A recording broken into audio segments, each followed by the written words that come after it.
TechSmith has just released Camtasia 2021, and this version is packed with new features.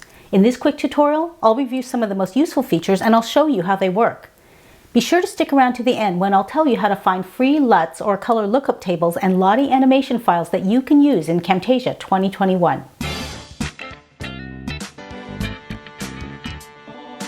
Hi there, it's Kimberly Go bringing you tips and tools to take interactive video to the next level.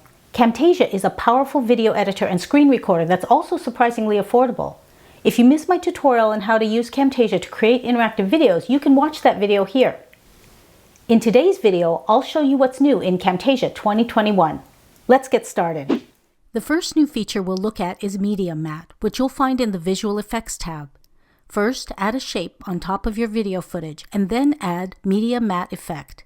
This transforms the shape into a mask so you'll only see the video inside the shape. You can adjust the intensity of the effect so it acts more like a spotlight. This is really useful if you want to draw people's attention to a particular part of the video. Here's how it looks in action.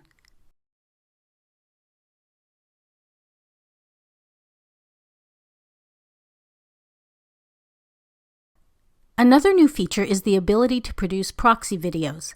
This is especially useful if you're editing high-definition videos because sometimes those can slow down your system so it looks choppy during the editing process. If you notice this happening, you can create a proxy video, which is simply a lower resolution copy of the video. I've already imported a training video for baristas on how to operate an espresso machine. First, look for the video here in the media bin. Right-click on it, then choose Proxy Video, Create Proxy Video. Once the proxy video has been created, you'll see a yellow dot both here and where it appears on the timeline. You can edit the proxy video just like you would edit any video, but when you're done, you click the Export button and Camtasia will automatically convert it back to a high-definition video. Next, let's take a look at the new audio effect called Emphasize. This allows you to quickly reduce music track volume when you add voiceover narration. In this example, I've already added to my timeline Morning Cafe, a free music track from the Camtasia 2021 library. Now I'll add voice narration right around the time when the media matte shows up. I'll position my voice narration here so it begins right before the media matte effect.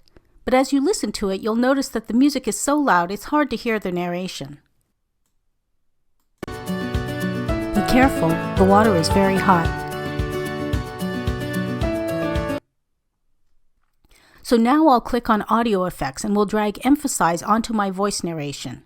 Now when we play it back, the music volume is temporarily decreased just while I'm speaking. Be careful, the water is very hot. Camtasia 2021 has added 75 new transition effects, which is a huge bump from the original Camtasia 2020 version.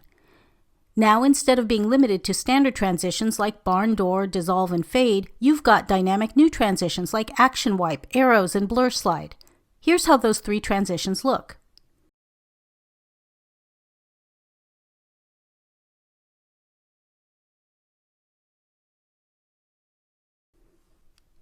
You can use this drop-down menu to sort the different types of transitions. Keep in mind that for a professional look, you don't want to use too many crazy transitions when you create a video. It's best to choose one or two transitions and then use them consistently throughout your project. Camtasia 2021 also gives you the ability to temporarily disable effects, which is helpful when you're deciding if you really want to use them. Say on this last photo, I'm not sure if I want to use the blur slide or a jump cut. I can right-click the transition and choose Disable Selected Transitions. Or I can click this toggle button in the Properties panel and turn the transition off. To keep the tracks organized on my timeline, I've given them names like voiceover narration and music for barista training. In this latest Camtasia release, you have the ability to expand the track header to make it easier to read. You do this by hovering over the track dividing line until you see the cursor change, click and drag it over to expand the header. In this latest release, you're able to easily add corner rounding to objects and videos. Simply select the object you want to edit, go to Visual Effects, and drag the corner rounding effect onto the object. Then you drag this radius slider to adjust how much corner rounding you want. Another cool feature is the motion blur effect. It's easiest for me to just show you how it works, so let's look at an example. I've added an animated airplane here, but notice that as it moves, the picture remains relatively clear. In real life, the airplane and words on the banner would be blurred because of the movement. So let's go to Visual Effects and drag Motion Blur onto the clip. Notice that I'm adding the effect to an entire clip with the graphic that already has been animated. Now you can see that when I move my playhead over the clip, the airplane and the banner text are blurred. Here's how it looks in action.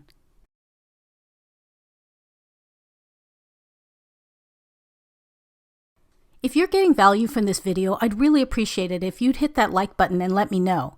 And be sure to subscribe to get more content like this. Another major improvement in this Camtasia release is the ability to import Color LUTs or Lookup tables. LUTs are the same file format used by professional filmmakers for color grading their videos. You can think of it as a pre-built filter that adds a particular color effect. I'll show you how it works on a photo, although you can apply LUTs to video as well. Here's how my original photo looks. When I add the effect, watch how the photo color changes. Go to Visual Effects, Color LUT, and drag that effect onto the photo. Over here in the Properties panel, you'll see Color LUT with the default Enhanced Contrast. But if you already have LUTs downloaded on your computer, you can import them into Camtasia to change the photo's look. As you can see, I've imported 3 LUT files. Here's how each of them affect the photos. You can purchase LUTs online from various vendors, but I've found some free samples on RocketStock that you can import to see how it works. I'll include a link to that in the show notes below. Note that when Camtasia 2021 was released, the Color LUT feature was only available for Macs, but TechSmith will make it available for Windows users very soon. Another cool feature is the ability to import Lottie Animation files. Lottie Animations fall under the Creative Commons license, and many of them are available for free. Once you download a Lottie file to your computer, you can import it into Camtasia 2021 just like you would import any other graphic. For instance, I'll import this scan face JSON Lottie file into my media bin. Then I'll drag it to the stage and hit play so you can see how it looks. I'll include a link to some free Lottie files in the show notes below. Since these are free Creative Commons animations, you'll want to test them out to make sure that they work as you expect. Camtasia 2021 also has many other features, like the ability to export standalone projects that include all of your graphic assets in one place, tabs for editing groups, and customizable asset creation. If you'd like to test drive all of these new Camtasia features, click the link in the show notes below for a free 30-day trial of this powerful tool, or to upgrade from an older version of Camtasia. Camtasia also has an optional maintenance package that's extremely valuable because it includes a free upgrade to Camtasia 2022 as well as access to the Camtasia certification program so you can sharpen your video editing skills. If you enjoyed this video, I'd really appreciate it if you hit that like button to let me know. And be sure to subscribe so you'll see more content like this as soon as it's uploaded. To learn more about other software platforms that you can use for interactive video development, check out this video next.